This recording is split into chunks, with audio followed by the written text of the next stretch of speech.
Antes de empezar, vamos a cubrir algunos puntos Before we técnicos. begin, let's talk about some technical issues so that everybody can listen to all the presentations in the language of your preference and accompany us in this session. Como saben, el día de hoy estaremos As you know, today we will be speaking about green cities and bio-healthy cities and exploring the link between nature-based solutions and public health. tenemos un grupo de speakers. We have a group of speakers and we have simultaneous interpretation into English and Spanish. A la cual pueden acceder a través de la And barra you can de access this using the little world icon, click on interpretation and choose the language of your preference in this for this session. si entienden ambos idiomas pueden Or if you understand both languages, you can just leave it off and just directamente. listen to the speakers directly. Les recordamos que estas sesiones We remind you that these sessions are being recorded nuestra comunidad. and they're available to our community for the people that are not able to make it. Entonces, si no quieren aparecer, So if you don't want to show up, please turn off your camera so you're not recorded. que mantengan sus micrófonos We ask you to keep your microphones off so we can avoid any background noise. And please use the chat to ask questions that you may have during your presentations. And at the end of the presentations, we'll be able to collect all these questions and have an open discussion, raise your hands, and also we will give you the word and the microphone over so you can ask your questions or make your comments directly with the microphone open at that moment. We're planning on an hour and a half session, the first an hour half with the presentations, and the last 30, 40 minutes. The idea is to have a Q&A session and an open discussion about today's topic.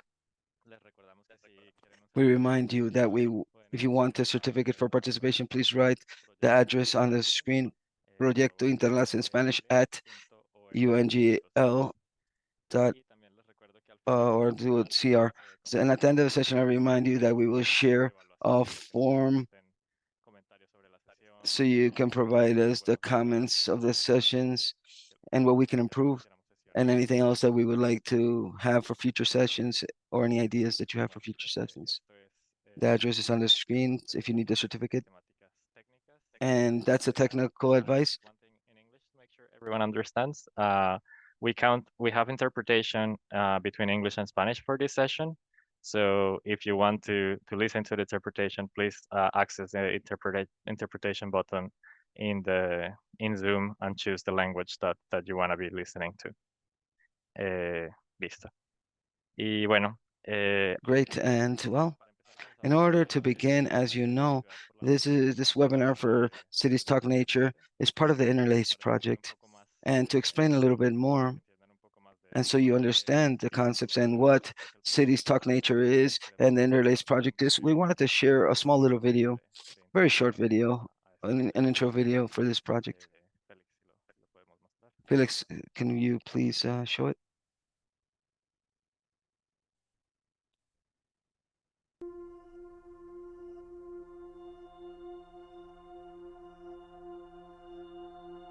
Interlace es un proyecto de cooperación internacional que tiene Interlace is an international cooperation restaurar y project that conectar entornos restores and urbanos connects y urban ciudades environments con in Latin America y Europa. and European Forma cities. parte del programa de Interlace investigación is e part of the innovación European Horizonte Union's 2020 de Horizon la Unión 2020 Research Europea. and Innovation El consorcio Program. Interlace The integrado Interlace por 21 Consortium is composed by organizaciones de 11 21 países, organizations en los que from se 11 destacan countries, 6 ciudades: including 6 Gdańsk, cities, Granollers, Envigado, Cracovia, Granollers, Chemnitz, Krakow, Porto Viejo Chemnitz, y Porto Sevilla. Viejo, and Sibima.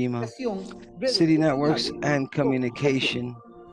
Como redes de ciudades, la As Federación city Latinoamericana de networks, the Municipios Latin American PLACMA y Federation la of Unión Cities, Nacional de Gobiernos Locales PLACMA, apoyamos nuestra and producción the y local relación union of con local los gobiernos governments, locales de la we región work with local para que el governments throughout the region aprendizaje y so that the de las learnings herramientas que se and generan the desde el tools and the programa development of tools that are lleguen a la generated mayor from the Interlace cantidad de project could municipios, reach the greater amount of facilitando y municipalities, fomentando el facilitating and intercambio de promoting the conocimientos exchange of y knowledge and experiencias experiences por medio throughout de this la community comunidad of practice. práctica, Ciudades por la Naturaleza, Cities Talk la cual Nature, lideramos which we en led in coordination with our alianzas, different Climate partners Alliance y like Climate ciudades Alliance de and United gobiernos Cities and locales Local Governments, unidos, UCLG, PNUD, a través de la through organización the de organization of eventos virtual and virtuales y face-to-face presenciales events de diversas índoles.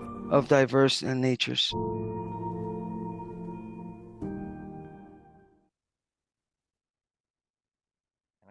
creo que ya tienen una buena idea I de... think now you have a good idea of what this project is all about. And well, this is the last year that this project is working, Interlace project. The closing is in February of next year. And we have a community which is greater than the 6 cities that are part of the project, which have actually grown with the different academic sectors and knowledge centers. Today, it is very interesting because we have municipalities or regional governments that are actually linked with our members. On one side, we have the municipality of Curridabat, which is part of CIBIMA, which is the biological interurban corridor for Maria Aguilar from the metropolitan area in San Jose, Costa Rica. And on the other hand, we have the Diputación of Barcelona, which is Granollers is part of it as well, which is also part of this project. And apart from these two municipalities, we count on Caroline Dager from the let me see, the Global Health Institute from Barcelona, or ES Global or IS Global, as it is known. And precisely, we're going to begin with a presentation by Caroline, where she's going to introduce us to this link between nature and public health, which is very apparent for all of us that are here present. But it's very interesting the way and how ES Global has been researching this and giving this more factors and more evidence for these links that exist, so it can help guide us in our public policies at a local level as well as at international levels. So it's a pleasure for us to have Carolyn here. And the word is yours, Carolyn, so that you can introduce the topic of today. Very good afternoon, and thank you so much to Interlace and UCLG and Adiva for the opportunity for being here today. I'm going to thank you to Interlace Project, the Adiva and UCLG for inviting me to speak here today. I have made available the complete presentation also in Spanish. So I'm going to give it in English today, but all of the slides are also available in Spanish, and we obviously encourage you to use them and consult them as you would like. So I want to talk a little bit about the situation that we're currently in. And this is not a surprise to us, but I think it's important to mention that this is the first time in human history where most of the people in the world are living in cities, and this will continue to grow. And not only are they living in cities, but they're living many times in informal settlements in the absence of urban planning and policies and regulations that we really need to protect and promote health. And when we think about health, I think it's key to understand that we're not just talking about whether we're sick or not, or whether we have a doctor or not, but we're talking about this complete state of well-being, mentally and socially. And therefore, when we think about what are the things that create our health in this holistic way, we understand that we're talking about more than the medical system. We're actually talking about all the things that surround us that help determine our health. And they're called the determinants of health, in fact. And about 23%, so almost a quarter of our health, is determined by the physical environment in which we live. And this is a huge opportunity for us to understand how other sectors can contribute to making the environments will promote and protect health and help us live prosperous lives and prevent illness. So within this, green space is in fact one of the great allies that we have to confront many of the challenges in urban areas that we see today. The benefits of green space within the last 10 to 15 years have been quite consolidated. They are many, and they pretty much exist at all stages of life, from young children to older children. So we're seeing that the literature, that the scientific evidence really says nature is good for us. These are some of the pathways, for instance, that you see that green space can provide these benefits, whether it be physical activity or social contexts. People, when they're in green space, tend to socialize more, and we know that interactions with people are critical for health, reduction of stress, creation of fascination of awe, places to play. And in addition to the ecosystem services like the reduction of heat, noise pollution, and air pollution. We also don't want to forget about blue spaces, because when we talk about nature, we tend to think about green. The literature for blue spaces is not as well consolidated as green spaces, but it so far points in the right direction, that also blue space helps us live healthy lives. So when we talk about nature, we want to remember that. So these are some of the benefits in adults and children. Like I said, there's really in all facets of our lives, we see a large number of benefits. For instance, the population worldwide is aging a lot, and our cities are not really prepared for people living multiple decades with many different chronic diseases, including things like dementia and Alzheimer's. And so one of the things that we can understand is that including nature for people in accessible ways brings a lot of health benefits for older populations. And this is really critical. So when we're thinking about how our cities can be designed to promote a healthy life throughout the life course, again, green space becomes a natural ally. Mental health. We know, I think the COVID pandemic really brought to the forefront the mental health crisis that we're seeing worldwide, loneliness, stress, and anxiety. And again, green space, a study that we did here showed very large benefits. This was a study that looked at if we were to green and pedestrianize every third street in Barcelona, what would be the impact on mental health? And the important thing to see here is not only do we see a large reduction of burden of disease and increase in quality of life, but the economic savings are quite tremendous because mental health and illness in general is very costly for society, not only in terms of poor health and the social costs, but the economic costs. So this is important to think about when we talk about what it means to bring green space. And we often run into this barrier of it's too expensive, we don't want to maintain it. And really, I think by including this health argument into the discussion, we can see that it really makes a lot of sense and is also cost effective. So the expenses that you may incur in the short term in implementing green strategies, you will recover in health costs later down the line. Now, climate change we know is all among us, and this is related to things like the urban heat island effect, which even in the absence of climate change can happen because, as we know, our cities are created with a large number of dark and hard surfaces, especially to accommodate roads and traffic and things like that.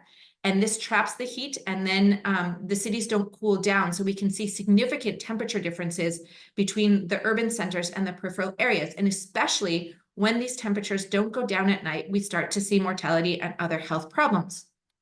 So again, in Europe, for instance, 4% of the mortality in the summer months is due to urban heat island effects. And this is even in the absence of a significant heat wave. So this is a serious public health problem, the urban heat island effect. And we see that again, by greening, by increasing our tree cover, that can be a very effective mechanism. So green, in fact, is a health intervention, the same way that we would argue that certain medications or certain surgeries would be a health intervention. We see here very clearly by doing a health impact assessment that bringing nature into our cities is a valid and viable and effective, sustainable health intervention. In Europe, for instance, we've done a calculation and we see that we could prevent 43,000 deaths a year if we achieve the WHO recommendation spaces for green space. I invite you all to go look at this ranking, which for right now is only done for European cities, but I think you would be surprised when you look at this list, because what you'll see is that some cities that we would think is very green, for instance, such as Copenhagen, don't actually score very well, or Berlin. And this is because when we think about green space, it's not only the total number of hectares or canopy that we have, it's where this is located. And a lot of cities score lower precisely because they might have nice big parks, but these are not accessible to everyone. And so when we talk about the need to have nature, we really need to think about equity, because we know that cities can exacerbate inequity, and we need to bring green space nearby to everybody. So some of the challenges in bringing nature more into our cities is that, we have a distorted use of public space within our cities. It goes to road infrastructure, it goes to hard services, it goes to traffic, and it doesn't go to public open spaces for other uses that would promote health for people, such as parks and plazas and green space. And this is very related to a very car-centric urban mobility model that conditions this use of public space. And then the loss of biodiversity and climate impacts that are threatening the nature in our cities. But there are a lot of opportunities. I think if we can appropriately frame this discussion as a need not only for the environment, but for us as health, for us to have prosperous and lives and enjoy quality of life and well-being. So the changes in the environment can be used to promote behavior changes. If you put greening areas, people are more likely to do exercise. Thereby, we accrue multiple benefits because people are not only getting the benefits from green space, but they're getting the benefits from physical exercise or social interaction. It's an opportunity to protect common goods in our cities. You know, we're short on public space. Many cities are quite dense. So green space and nature are a way to protect those common goods. We have these mental and physical health benefits. It's a way to increase energy efficiency and reduce other climate impacts. And so it's very important to frame nature as an investment, as I said, and not as a cost for us. There are different frameworks that exist these days to understand how we might make this a reality. This is one rule that is actually based in the evidence that tries to get it this way. How can we bring nature to everyone and really get at that equity? So again, it's not just about having some parks that are nicely maintained in certain areas. It's about really making sure that every person from every home has access. Now, this concept has been applied. For instance, we did an analysis of what would happen in Barcelona, and we did see mental health benefits from this. But we need to be careful because this model could be, if you apply it to cities, those that are less dense and more have urban sprawl would obviously score in many cases very well on this. So we need to see exactly how this might be applied to some of our denser cities. But again, it's a way to understand that we can use these concepts of bringing nature to everybody by increasing trees and canopy cover for everybody. And then at the end, the distance from the park, which is very aligned with the World Health Organization rules. You'll hear more about a tool that we created with the Diputación of Barcelona later that helps us see how we can integrate. So this for practitioners is a really nice tool to see how the design itself and the determinants of health related to design are going to be included depending on the different elements of the design that you put in. So I would encourage you to consult that. And then we have health impact assessments, for instance. There are lots of tools these days. And a health impact assessment is like an environmental impact assessment, but instead of understanding the environmental impact of a project or a policy, you look at the health impact. But because health and nature are related, it's again a way to closely tie these agendas together. And so it's a useful tool to include in projects to show that through this this planning or this policy, you will include health benefits as well as environmental benefits. There are specific projects, for instance, I'm just going to go through a few.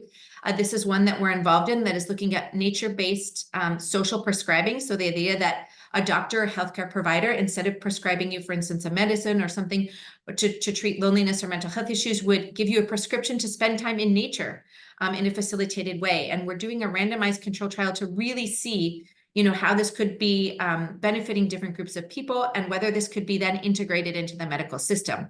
So it's based on a model that comes from Finland that they've been quite successful with, and we hope to have results later this year. And we hope that this can help, again, really frame nature as a way to proactively protect health and well-being in cities, and also within the healthcare system to be a valid and recognized healthcare intervention.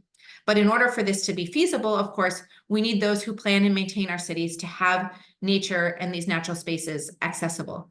This is another one that, again, was a randomized control trial. So we're talking about a very rigorous evaluation model that showed that community gardening did, in fact, provide a number of benefits, not only in diet changes, but then the way people perceive their health through social contact, spending time outside, restoration.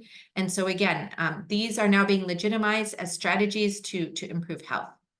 These are some examples of other European projects that have used nature and nature-based solutions. I highly encourage everyone who don't know OPLA and the Nature Network. These are kind of repositories of nature-based solutions, and I think they're good resources. And these are just some of the projects that I know of or that we've been involved in that you could, some of them are just starting, some of them are already have results that you could consult and look at to see kind of what's going on in research. And most of them have tools and capacity building resources.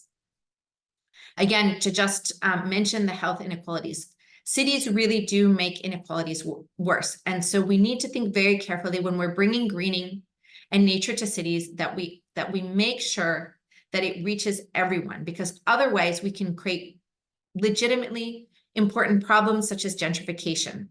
And so the distribution of nature in a city is a very important determinant of what its ultimate health impact would be. And we need to be doing this in an authentic way. Otherwise, I think we're always going to fall short of our real targets. And I think the challenges in kind of to bring this all home is, you know, what do we really need to do? Well, the challenges are there that this requires paradigm shifts. We need to move away from the current model that we have that, you know, was well-intentioned and well-designed in the moment maybe 50, 60, 70 years ago, but now doesn't really provide for the well-being that we need for people, because the environmental degradation, the environmental exposures are now too hazardous for our health. So we need to shift our thinking about the way we move, about the way we build our cities, and the way we live in them. We have the challenge now that worldwide there's a polarization of urban issues. So suddenly we have things like putting trees become something that goes to court when these are really technical issues. And that's unfortunate. And I think we need to push back against that. We have a disconnection in the agendas between climate, health, and decarbonization. These really are the same agendas. They need to find the common goals and be going hand in hand, and be very good at articulating the connections and the co-benefits from others. And then, of course, we have not only what is needed. I think we have a lot of the strategies that we need. We have a lot of technical knowledge to be implementing solutions. But unfortunately, the way that we work together is still very siloed and very independent. And so it's not only we need to change what we're doing, but we need to change how we're doing it.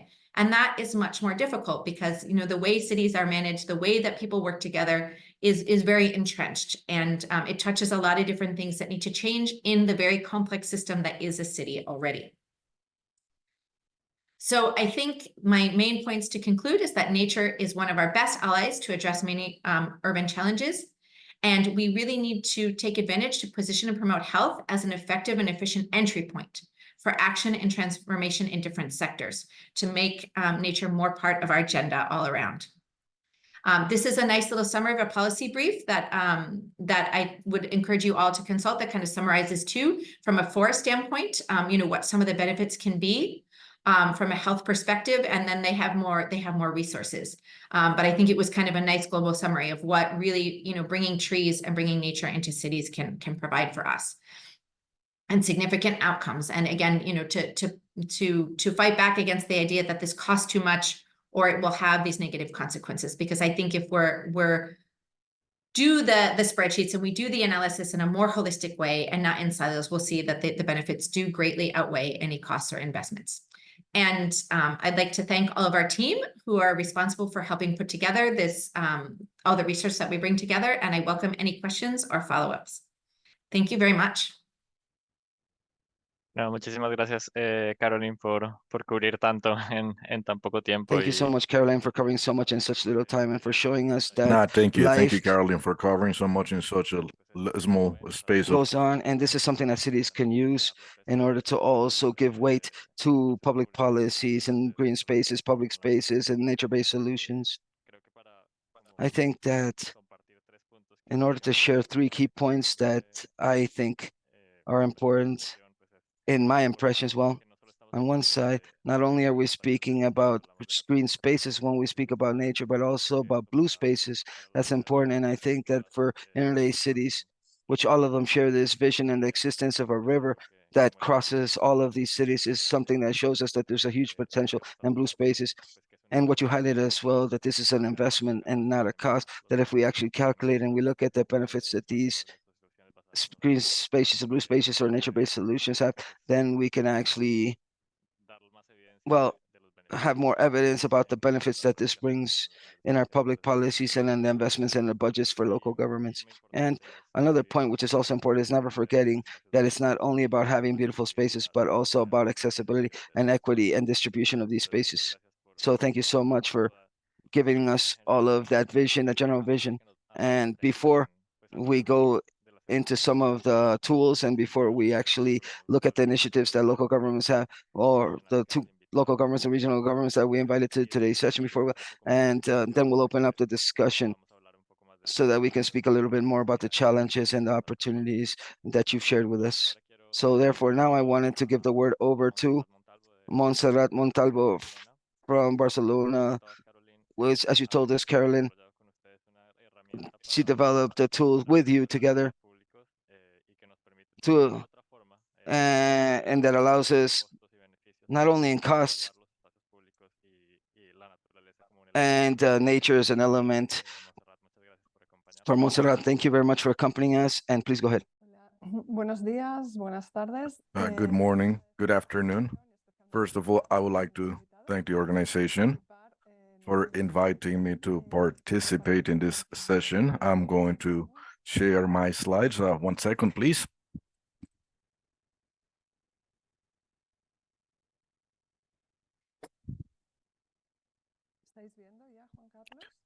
Can you see Juan Carlos my screen? Juan Carlos confirm yes. Oh, so first of all, what I want to explain to you today is the tools for assessing determinants of health on public spaces. But I'm gonna talk in Spanish because it's easy for me. So sorry for some of you. But in fact, I'm gonna share this in English, so you'll have all the information available.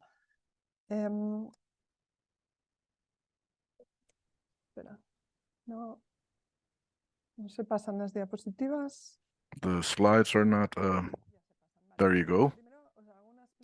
First of all, I would like to give a brief explanation what Diputació de Barcelona is. It's a local government, second level. It works in an area of 311 municipalities, 5.7 million people. We work in cooperation with the local councils in two different ways. Sometimes we offer services to them, but mostly what we offer to them is technical support or technological support or economic support, so the municipalities can offer quality services themselves. So concretely, where I work in the service of equipment and public space. Basically, what we do is provide technical support in the form of plans, studies, and projects so the municipalities can make investments and execute their public works. So as Caroline mentioned, and I'm not going to take too long here, urban environments are key for health, and the different administrations need to improve the quality of these areas, thinking about health. And it is in this context that public spaces, open air public spaces are key pieces, reflection pieces that are essential. So when we provide support to the municipalities with regards to this, we begin to think as to how we can facilitate the implementation of health policies in public spaces.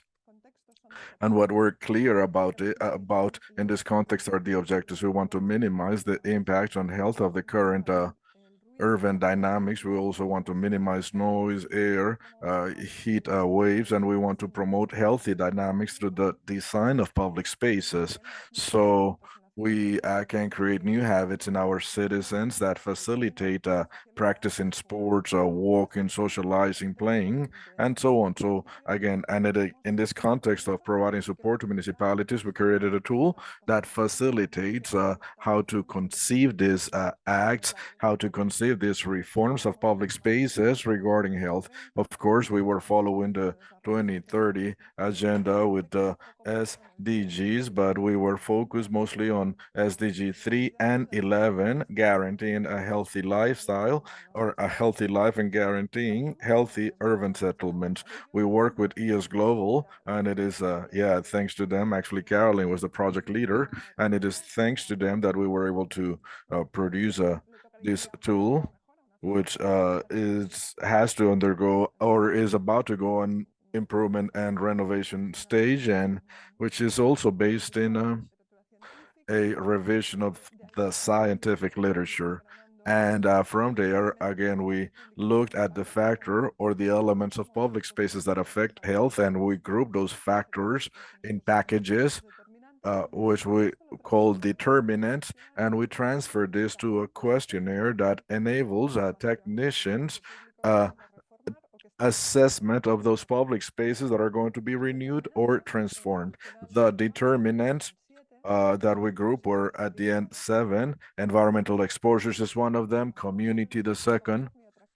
Caroline spoke about community, attractive and comfort, access and connectivity, security, maintenance, and uses. And keep in mind that we want to minimize the impact on health of noise and so on, and this is and promote these healthy concepts again to make them attractive. Again, we want a public space to be used.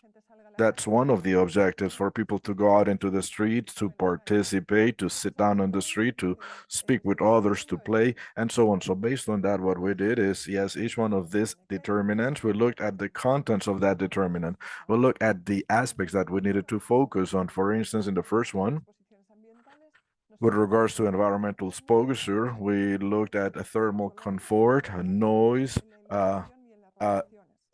bad smells, air quality, lighting, and radiation. I'm going to go very briefly about this. And with regards to air quality, we need to think where traffic is, and we need to think if there's anything that we can do where so the pollution doesn't reach the areas where we rest, where we our public spaces. Is there anything that we can do to capture that pollution? We also have to look at allergenicity.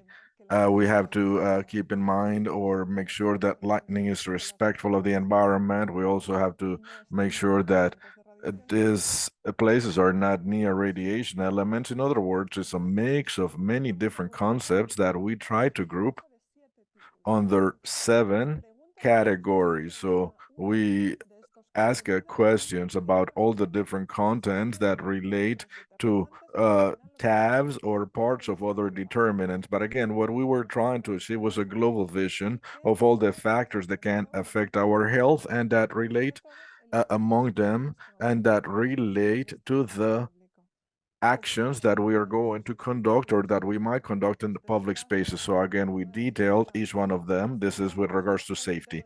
When we speak about safety, it's not only physical safety, this is also perceived safety, psychological safety. In other words, I am not going into this park because there's a dark corner. I'm not going to walk through this area because there's no one there or because of whatever. So again, what we want is that safety perception. Again, not to have any corners that are not visible, nothing obstructing the vision of others, alternative ways if you want to go from point A to point B and you don't want to go around a group of people or something like that. Again, the idea is to have a perception that the place is safe. So we look at the different factors, and these factors include lighting, perception, materials, vegetation, distance to traffic, risk management, for instance, obstructive elements, for instance, natural risk assessment. Again, basically you want to cover natural risk as well. With regards to maintenance and sanitation, it is clear that the concept as to how we design these spaces is very much related because we have to maintain those places and those places have to remain attractive with the passage of times because we frequently see photographs of places that stopped being attractive a long time ago, and those places still remain. So yes, we have to reinvest in those places if we want people to go back and if we want those places to provide health benefits. So another one of the concepts is regards to access and connectivity. That's the other category. Again, we're saying that the public space, either a park or a plaza or whatever, has to be accessible for people with visibility issues and so on. It has to be accessible. It should not introduce any type of segregation factor. And in addition, it has to be connected. It has to be connected with other open spaces. It has to be connected with other facilities, connected to pedestrian and commercial areas. In other words, we should not think about only about the element. We should think about the element in connection to a network of open spaces that might already exist in the city. And with regards to the users, well, uses is obviously a central category, a central topic. Why are we going to use that space?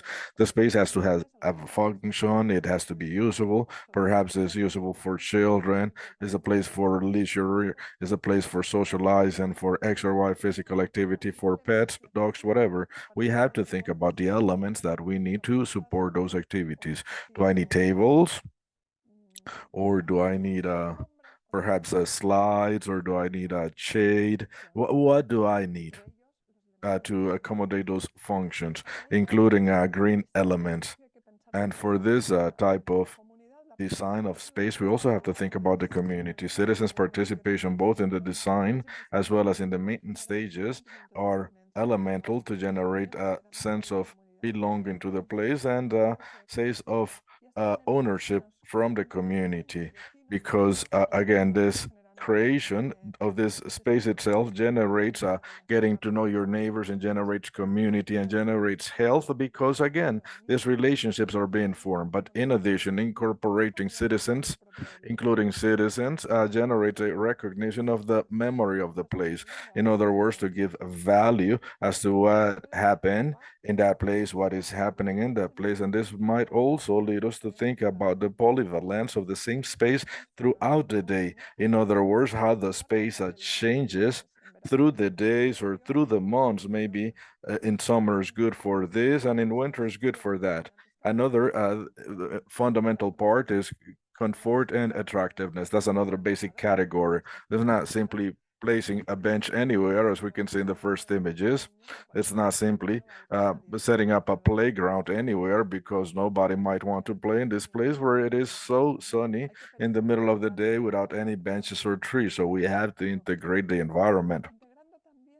We also have to integrate art, knowledge. We also have to facilitate the fact that people learn different things in these spaces, and also for those public spaces to be able to function as an open classroom at different points in time. We can also use vegetation, chromatism, and many, many other concepts. Again, many, many, many other concepts, and I'm going really, really fast back and forth, but this is what we summarize with regards, what we summarized in the tool for assessing determinants of health in public spaces. The link to the tool is right here to the left of the slide, and the tool is available in Catalan, Spanish, and English. And I'm about to show you is the way it looks. It was configure or set up as a questionnaire. Again, it has an initial part in which before you begin, we ask about the different type of spaces that we're looking at, the surface, and so on. And based on that,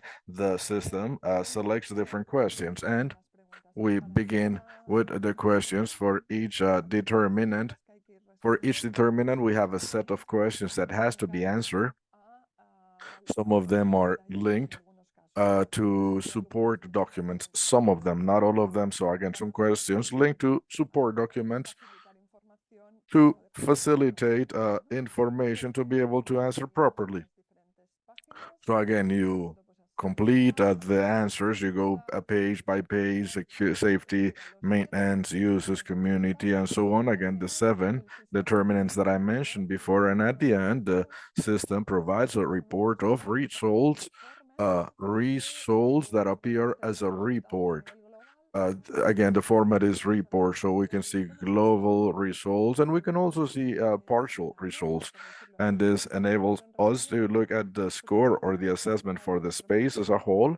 And also, we can again compare the current situation with the situation or the conditions that we are proposing, that we want to change. And we want to make this easy to be understood, easy to be interpreted, and easy to be communicated. Because at the end of the day, what we want to do is to provide a value to this health factor that we are incorporating into the space.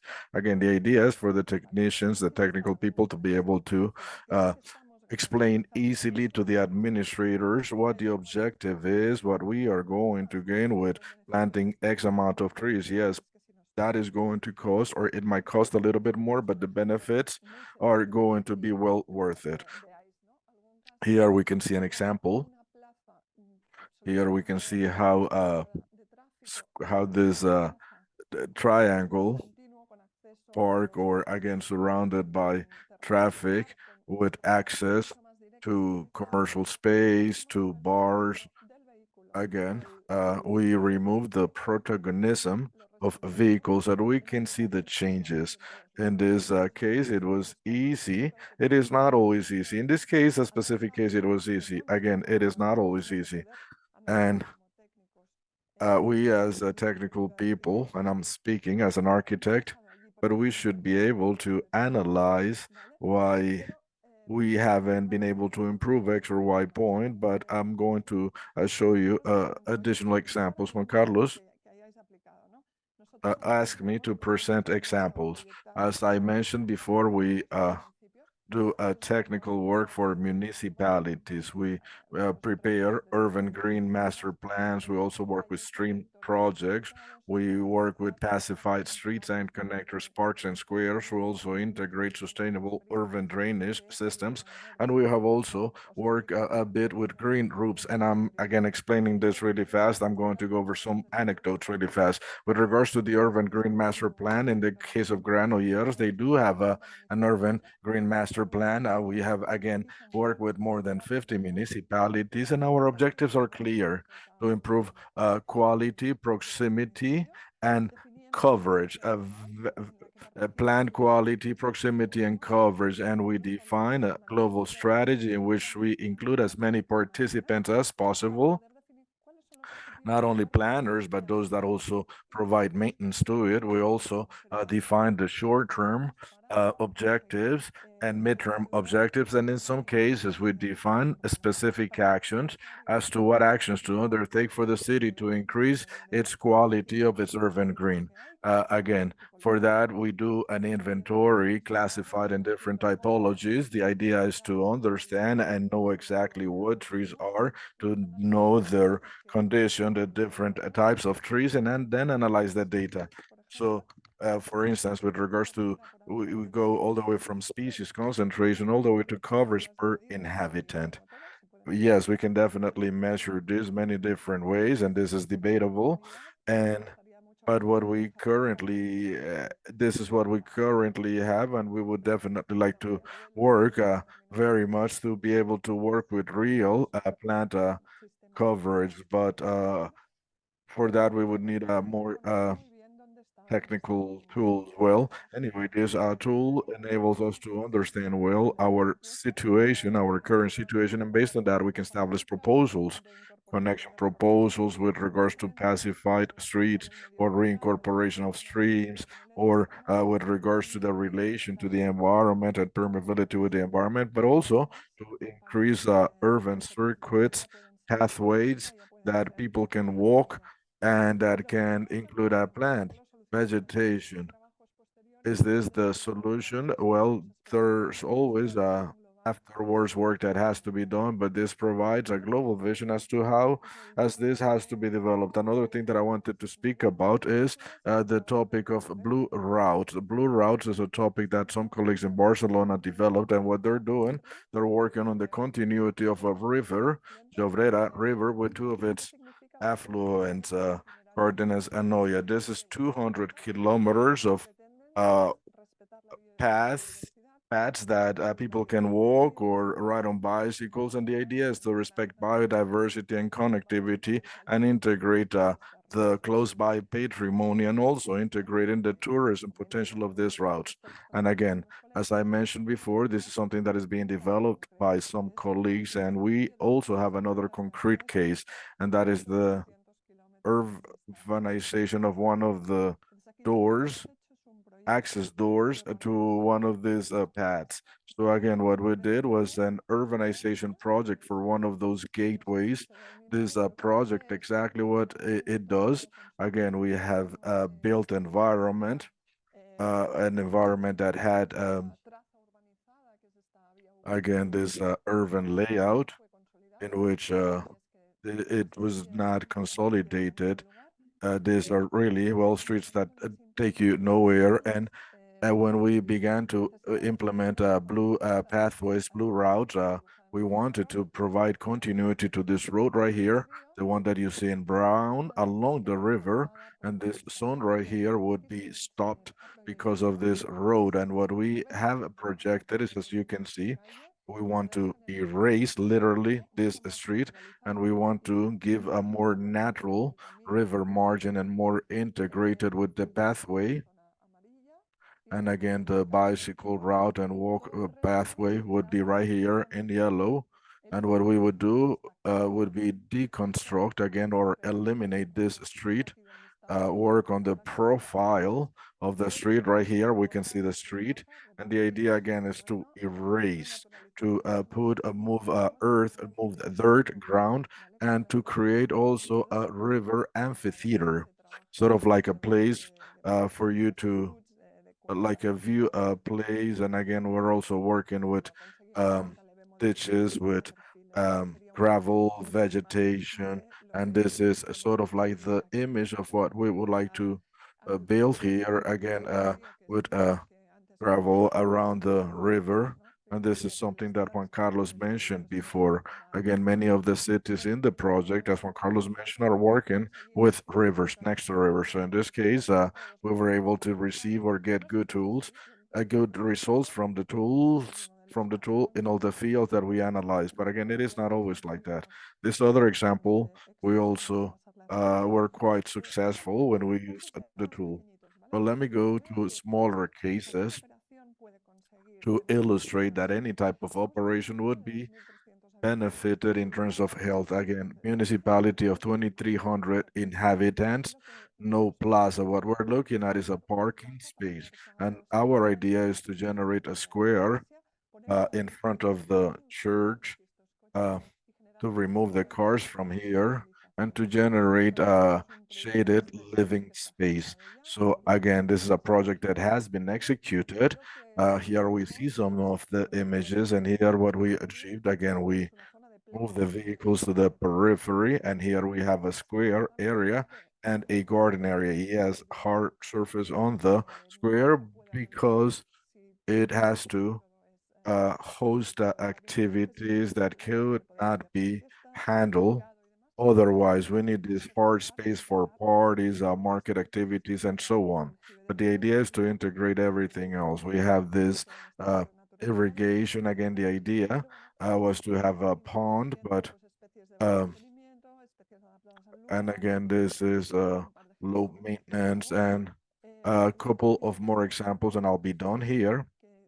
Here we have another transformation. Again, this is a project that has been a project that we have completed, but the public works hasn't been done yet. And here what we have is a road that went into a city, but a road that actually lost its character. So this is an opportunity we have to keep in mind, um, or we have to conceive a change of use to this road and to focus more on pedestrians. And as Carolyn mentioned, here we have a lack of balance between pedestrians and vehicles. So here, what we did was to turn this into one single-way road, one-way road, and we expanded the sidewalks. We also work with drainage and vegetation. We provided support to adding a shade, so walking through this place would be comfortable and to reduce the temperature. We also have some commercial space, and we do understand that the lack of vegetation in some places for market activities and terraces. If you can please finish in 1 minute, Montserrat. Here we have another example in which we integrated draining elements because we are in an area where turns form big streams in heavy rain. So the idea was to prevent that and to be able to capture those waters before. And the last example that I'm going to present are green roofs. One of them has already been executed at library in Martes and Roca, and the other one is a project in Montserrat. Again, it's a project and idea. Well, it's a project that are doing the public works right now, so hopefully next year I'll be able to show you the photographs.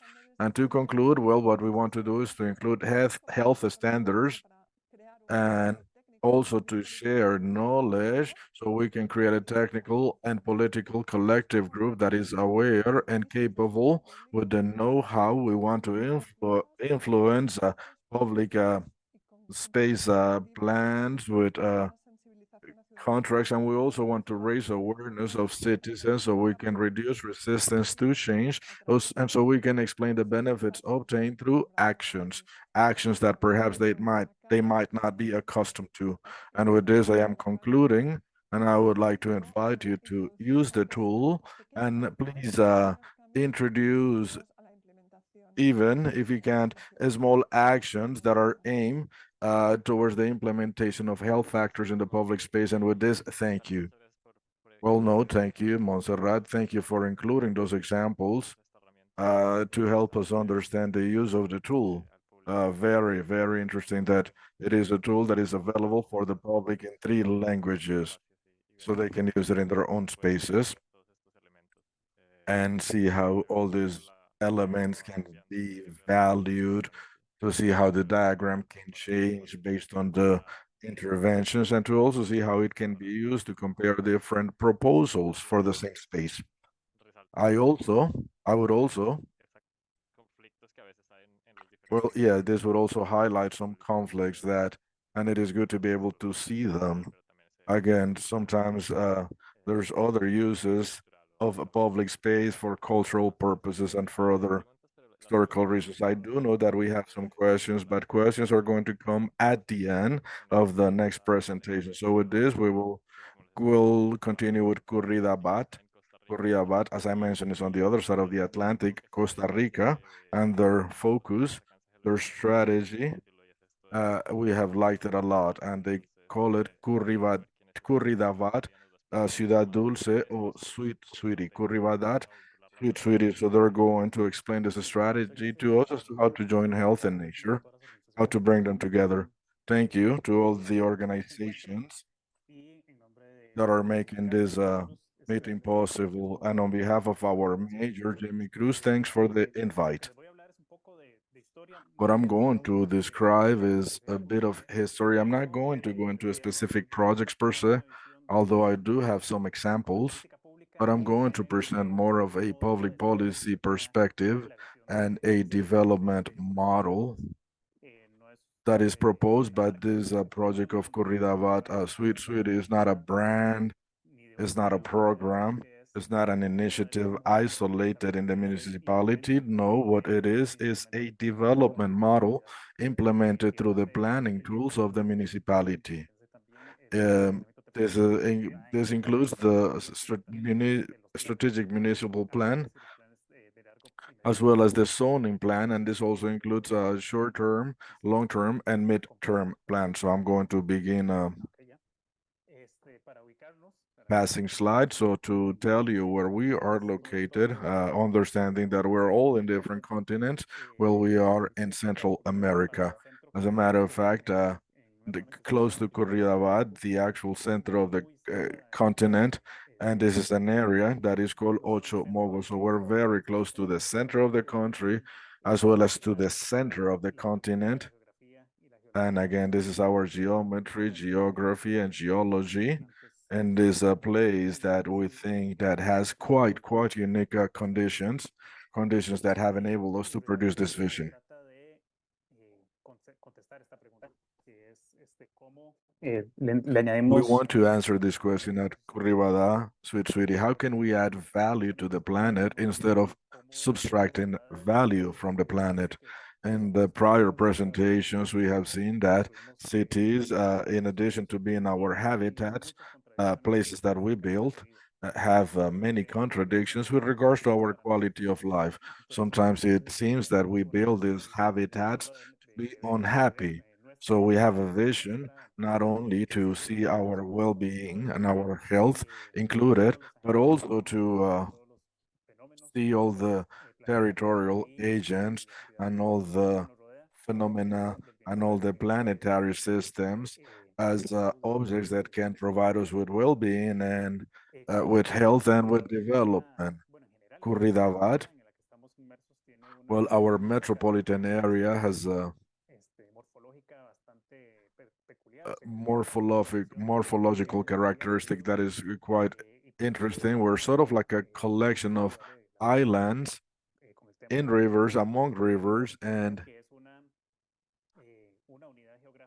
this is a geographical unit, the Maria Aguilar corridor, which is a geographic unit, which is quite important in our basin. And this corridor, again, is very much important for planning in Costa Rica. It is basically a suburban area. It's not a city like Barcelona. We are a sort of like a collection of different neighborhoods that have come together. I think the only city in Central America that was planned as a city is Guatemala. Everything else was basically towns or neighborhoods that eventually became cities. Again, this is Ridavad, and this is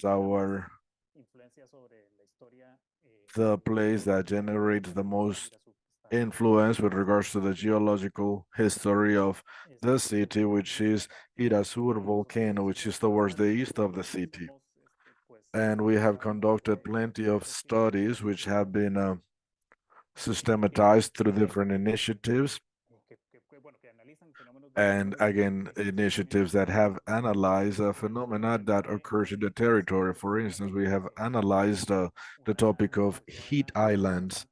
And we have, again, for several years studied this topic of heat islands. Again, we are a municipality of only 16 square kilometers, extremely small. So it's been relatively cheap, economic to analyze many of these things. And we analyze this effect based on the occupation patterns.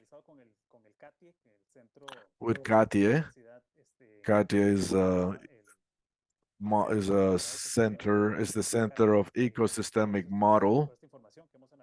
So with this, we analyzed all this information and we have this, or we have seen different scenarios of heat waves. We live in an area that is very close to comfort for living, but our development plans in the city have generated cases which are far from the indicators priorly presented. As I mentioned before, our development mission is based on experiences and is based on storytelling. It's not a development vision that focuses only on strategic planning as the only tool for planning.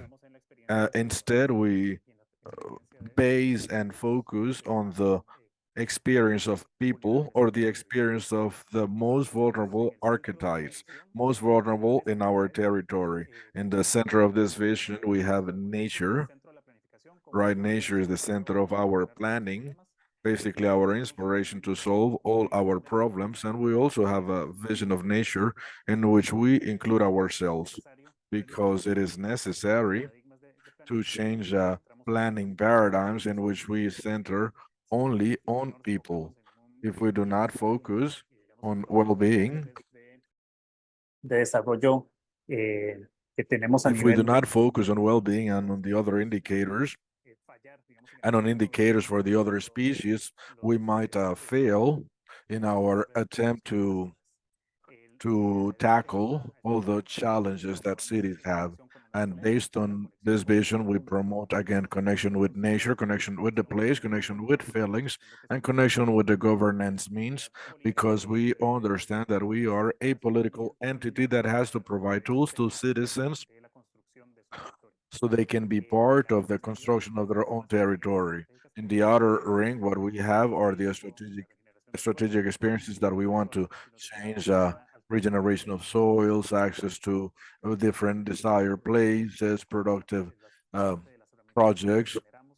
Again, these are part of the social tools that we generate that relate very much to well-being, mental and body well-being. Again, trusting or having trust in the place where we live instead of having vigilance or police. We do not have police. We have a unit that we call culture or peace, and we have others that are also conditionings or happiness. For instance, proper nutrition, quality relationships, contact with nature, opportunities to practice exercise that is fun and diverse, and that also provides you with opportunities for natural movement through the municipality.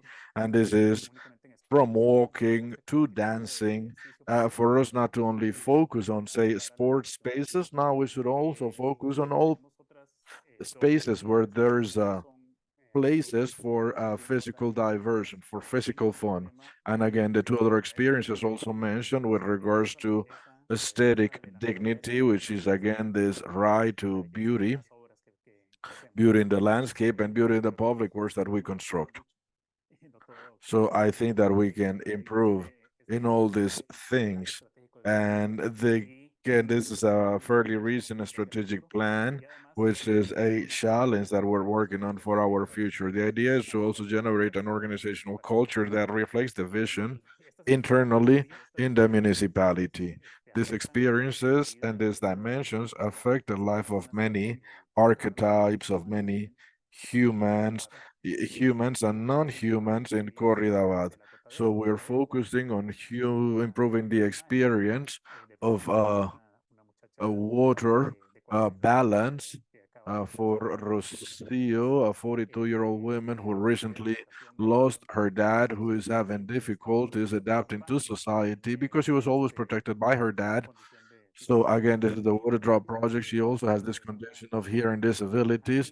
We also have a Mariola. Mariola is a native bee which has to gain lots of space, has to recover its space in the territory. We also have Cristina, a single mother who takes care of her children as well as of her parents. We also have Mrs. Amable, an older woman with cognitive issues, as again, she's an elderly woman, and she also has many experiences to narrate and many forms of communicating with institutions. Mrs. Amable is a real case. Basically, she spent her complete mornings at the municipality offices, and she was quite welcome during her latest years. Alejandro, technological entrepreneur. Kimberly, an adolescent woman, 13-year-old, and Julie, a trans woman whose life expectation is 35 years old. For all these people, human, non-human, planetary systems, and so on. Again, we're generating indicators, goals, and specific uh, indicators to again improve their experience. Going back to the topic of heat waves and how it interacts with our territory, we have some zones, well, two live zones in our municipality. One is, and there's a difference with regards to the different altitudes in the municipality. And again, we also have different growth patterns. Some places have more forests, more basins. Some of them are relatively conserved. Some are, well, they're all at risk of being lost as well. But we also have an urban area, which is basically plots. And this area has been built at 100%. And that's where we see the heat waves. And maybe in these areas, perhaps we could have similar patterns, but the presence of forests and different altitudes help us with having colder temperatures. In this area, again, the urban area also heats up the river. Again, we lost this coldness brought by the river, and the river is being irradiated with heat from the neighborhoods. And again, this is a way that we can see the forest covers that we still have. Likewise, we have analyzed interaction with different species where we have more opportunities of structural connectivity. This was mostly developed with birds, and we saw the places where we can have functional connectivity as well as structural connectivity, and this is mostly at the basins that connect to the Maria Aguilar biological corridor. We have a lower area that has more attention, despite the fact that in some of its places there are still some green areas and conserved basins. However, this area has less possibilities to connect. During mortal heat wave days can affect our health, although we have mapped the heat islands. According to the scenarios of the IPC, we could have somewhere between 136 to 230 days of mortal heat. And again, this depends on the actions that we undertake or do not undertake to transform our communities. The distribution with regards to square meters per inhabitant, with regards to the availability of public and private green areas, as well as those that are accessible, give us a vision that should be giving us a lot of work. For instance, the district of Curitiba that have a higher human development index, more incomes, and so on, are those that have the largest public spaces per inhabitant, and those that have the lowest or the less development, the economically deprived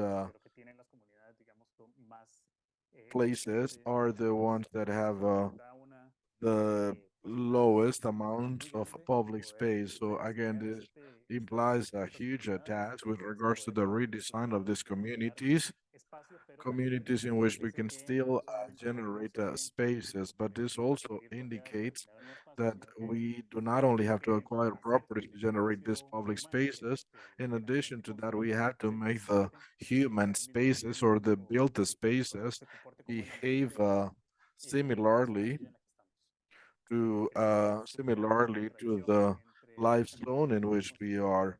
I think that if we overcome this contradiction between the natural environment and the built environment, we will be able to provide more comfort and improve the indicators that we have shown before. We also say that Ciudad Dulce or Sweet City is a development vision based on nature, and we have conducted again different experiments, some more evident than others. We have some again in our experiment. For instance, what we have here is this tensile network that we built in the central park of Curidabad. Here we planted these three vines, and after we planted those three vines, birds brought many other more species. Basically, this is a hyperbolic paraboloid that was populated by those vines. This is our municipal mayor. He concludes his period on April 30th, and after that, we'll have a new administrator. Again, new people will come to lead our municipality. This is an aerial vision of that same place that we were looking at. Here we have additional initiatives, for instance, community or urban or shores. Well, the most important thing about them is that these are not simply technical tools to teach people how to plant. No, they have become gathering meeting spaces. Furthermore, they have become therapeutical spaces for many communities. These spaces actually were quite useful during the pandemic to help maintain the health of many people that could otherwise have been affected psychologically during those days that were difficult for all of us. Again, those many people kept busy in these orchards. We have 8 of them. We're about to open a new one for people with disabilities, uh, also for senior citizens with disabilities. This is, in other words, an inclusive orchard developed with organizations that work with those populations. Also, we used additional strategies. Uh, I am a bit critical of some of these strategies. Well, I'm not very critical with regards to some of these strategies because we're just beginning to measure some of them. Some of them can definitely be improved. This is the one with regards to the Mariola bees. Mariola bees and these strategies has been quite successful. Those bees have also been quite successful. So again, we're not only generating options for people, we're also generating options for pollinizers, for the gang of pollinizers that we have in Curribadat. We again have conducted plenty of experiments, community experiments, rain gardens, and right now we're looking at this paradigm of a city that is sensible to water. We work with Kati, we work with hydrologists from the University of Costa Rica, University of Line Beach, from Harvard University, and also from Del Tares. Some of them did volunteer work, some of them did contract work. And these experiences enabled us to generate criteria to model and to change the model for the design of the rain infrastructure of the municipality. Again, that is our municipal competence, and this is going to help us improve our going to help us reduce our exposure to flood events or rainwater, superficial rainwaters that might affect their comfort. Here we're looking at additional experiments, again, changes with parts. This is part of the Rio Tirivi corridor, and also with what regards what we 2018, 2019, prior to the pandemic, we launched this program we call the program of well-being and happiness. When we say happiness, we use a definition that was given by Ruud Verhoeven, one of the best recognized researchers on that topic of happiness. He says that happiness is essentially satisfaction with life. It's not necessarily an emotional topic. It is instead an accumulation of events that leads us to satisfaction with life. And sometimes that might move us away from socio-economic indicators. This program of happiness had two different audiences. The first one was adolescents at a technical professional school in the urban area with the lowest urban space. Again, the area that has 4.3 meters of public space that are accessible per person, and the other one was the opposite, Sanchez, the area where we have 19 square meters of public space compared to that. That was the first group. The second group was single mothers in the community. And not to go into many details, we had a sensible impact in both of those groups. And again, and we the impact we measure their satisfaction with life before the program and after the program. Furthermore, in some cases, we identified suicide tendencies or suicide ideas, not tendencies, suicide ideas, and that changed. At the end of the program, 6 months, two phases. But during the pandemic, we stopped the program and we did not retake or resume the program again. There's also a program with regards to, well, you're running out of time, only 30 seconds. Well, some additional examples with regards to infrastructure that provide spaces to people. We have also been recognized, especially for this well-being program. We have been recognized through different international awards. Perhaps one of the most important because it relates very much to the topic that we're covering today. And right now, we're also working with UN Habitat in their initiative of quality of life, working in the quality of life index, working with different organizations, private and public, of national and international character. And this is a final reflection as to how we are generating quality space, not only for humans, not only for people. We also have to ask ourselves if what we are building as a city is also providing dignity to other species. We have to ask ourselves if we're creating hostile habitats for people and for other species as well. Thank you. Thank you. Thank you. Extremely interesting vision that you just presented with Ciudad Dulce or Sweet City, in placing nature in the center and looking at other aspects such as feelings, places, and governance.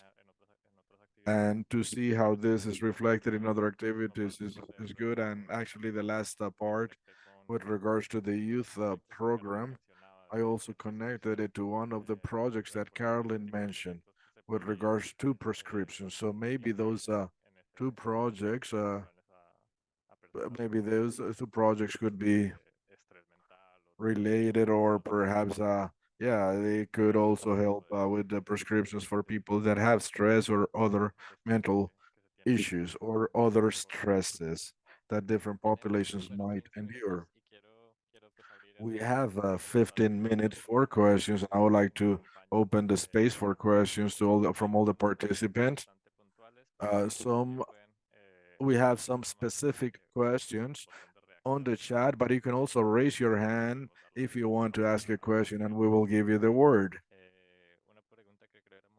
Well, I'm going to go ahead and read one of the specific questions. This question is about Montserrat presentation. The question is with regards to conflicts of interest when the car infrastructure was removed. I think that was the example that you presented at the square. And again, how did you deal with that? Well, this specific municipality was a very small municipality, 2,000 something inhabitants. In this case, what we did was we moved vehicles a little bit further away. Of course, we respected the parking spaces of people with reduced mobility. We tried to allocate them as close as possible. There were no issues because it was clear for them that they were getting a public square that they didn't have. And again, everybody in the municipality has welcomed it. And also the distance that was added for the parking is relatively small. This is a lot more complicated in urban spaces. In urban spaces, you hear a lot of complaints with businessmen because when you transfer or when you change or make streets more pedestrian friendly, businessmen feel that they're going to lose business, and it always happens in all municipalities.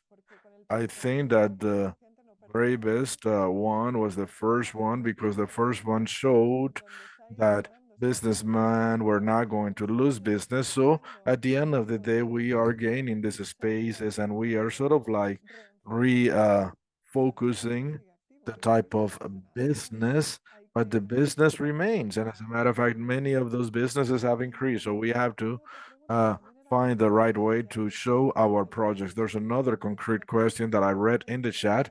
The question is with regards to the railways. In the example that I presented, the railway was in a different level and we did not affect it. Yes, it is definitely the case that if the case or if the project is very close to the railway, as a matter of fact, in this case, is the perimeter, and we're going beneath, and we're generating public space to the left and to the right. Where basically what the railway company is asking us for is for a minimum distance for planting trees. In other words, if there were any storms, the trees would not fall on the railway. So yes, we have to keep our distance from the railway, such as similar to a right of way. But I haven't seen any cases in which I had to act on a way or a road that was not being used. The one that we saw on the images, yes, that was a high speed train that was next to the river, but again, that is at a different level. We're working below that. It is more problematic with regards to river management, water management. That definitely requires meetings to know exactly what you can do on the margins. And again, sometimes this is simple. Sometimes it is simple things, simply making the small changes not to affect the basin sometimes. And sometimes it is requires a more serious conversation.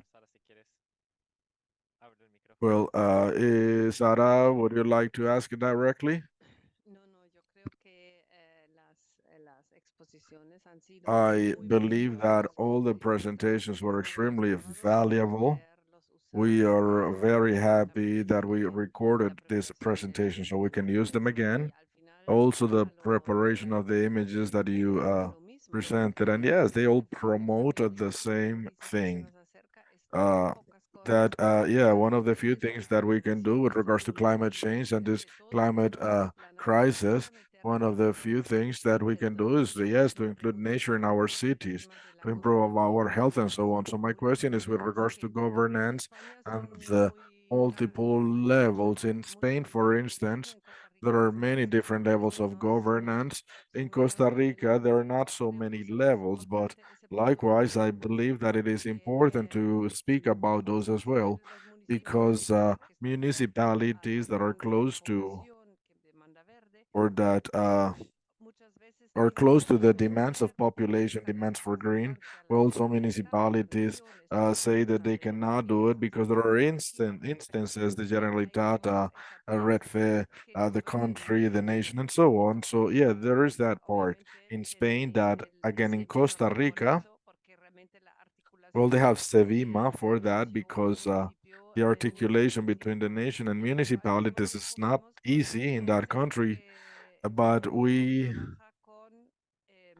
at the same time see how it is easy to connect the evidence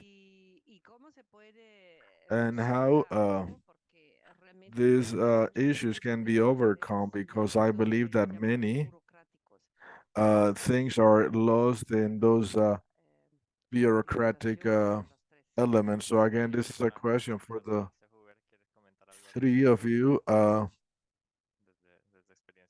Uber, anything that you would like to mention with regards to your experience in Costa Rica?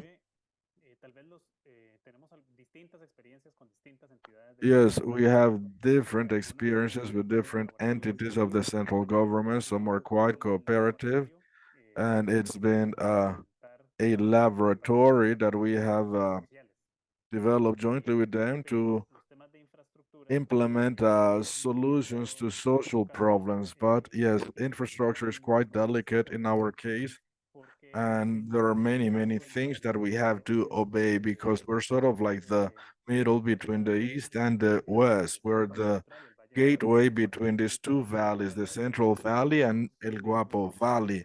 And to go to the south of the country, all cars, whether logistic vehicles, public vehicles, private vehicles, whatever, they have to go through our area. So we have had many negative interactions, for instance, for road infrastructure in terms of uh, water, hydraulic levels, as well as particulates.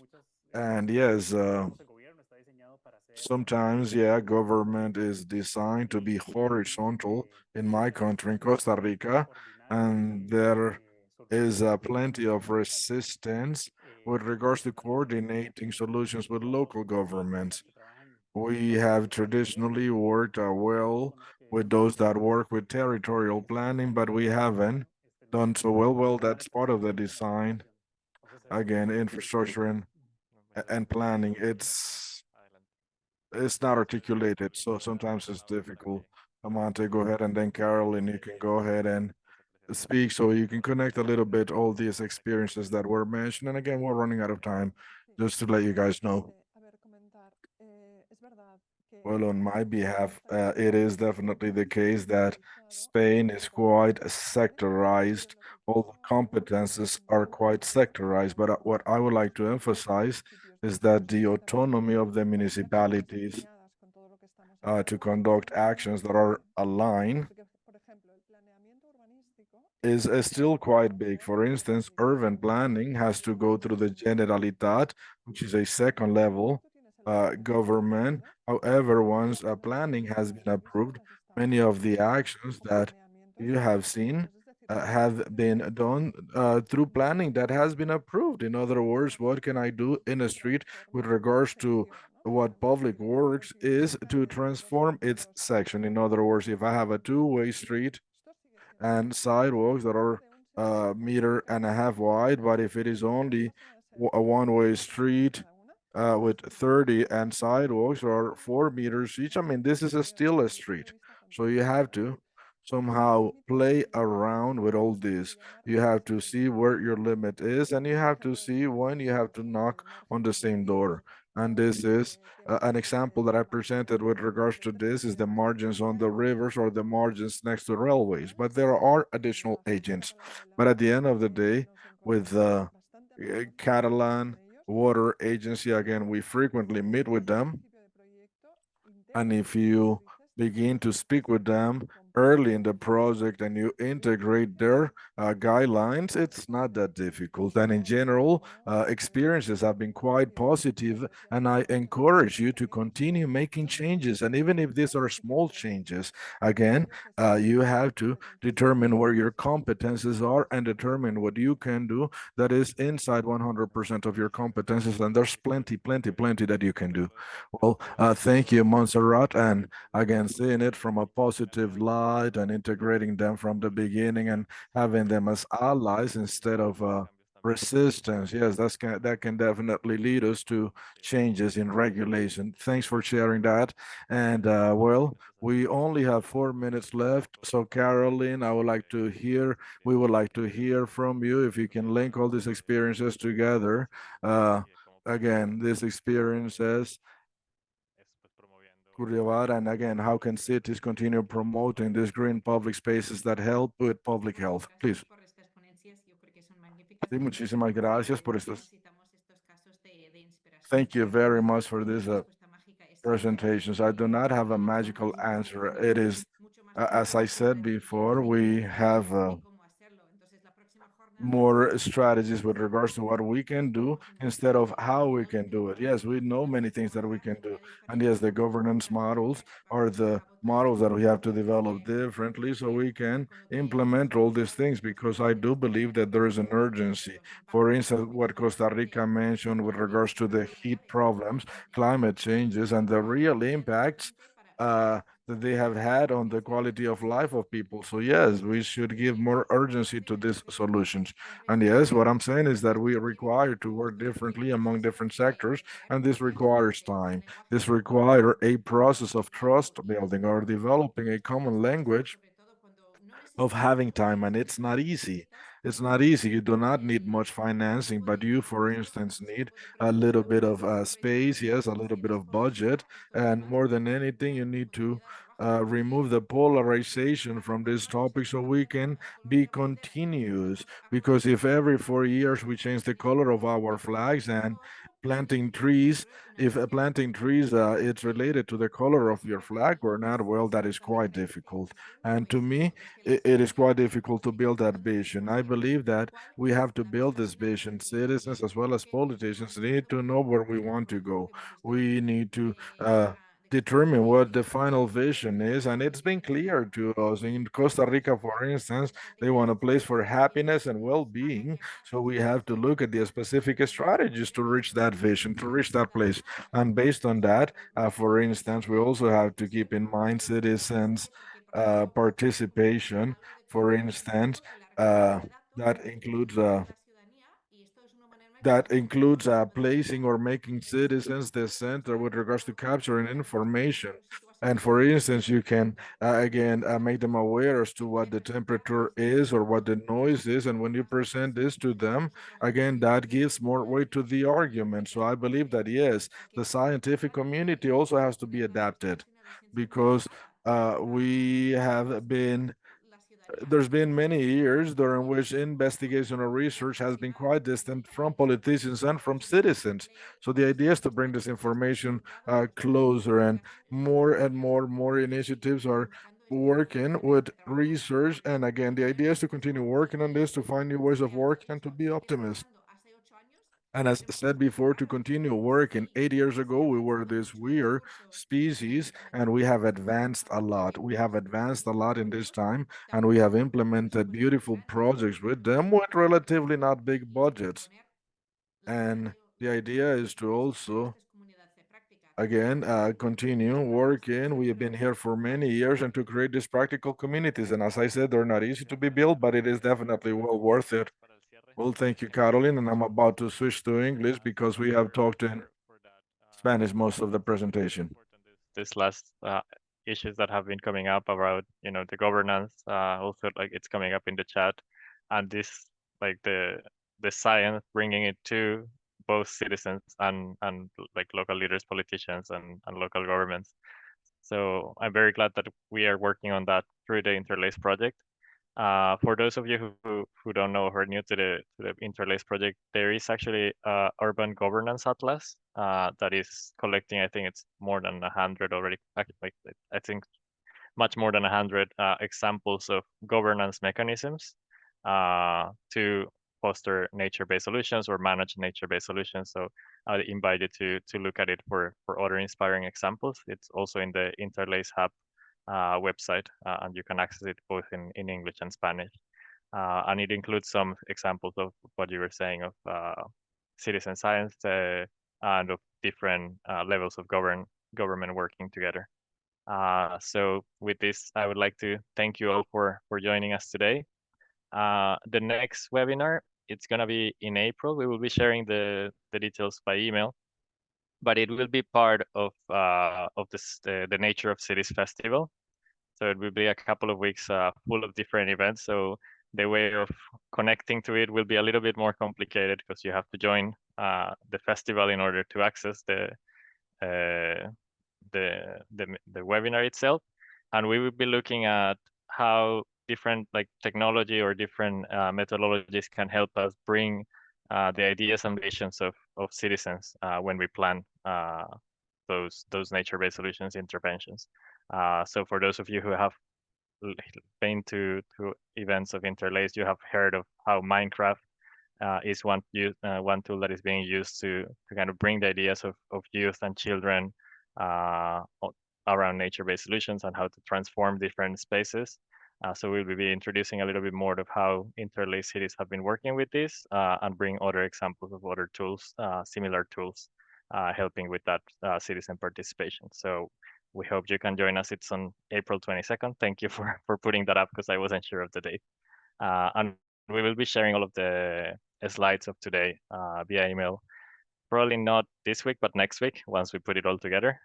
So don't worry about those.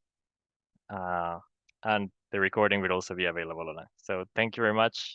Muchas gracias por acompañarnos, and have a very nice day or evening wherever you are. Thank you.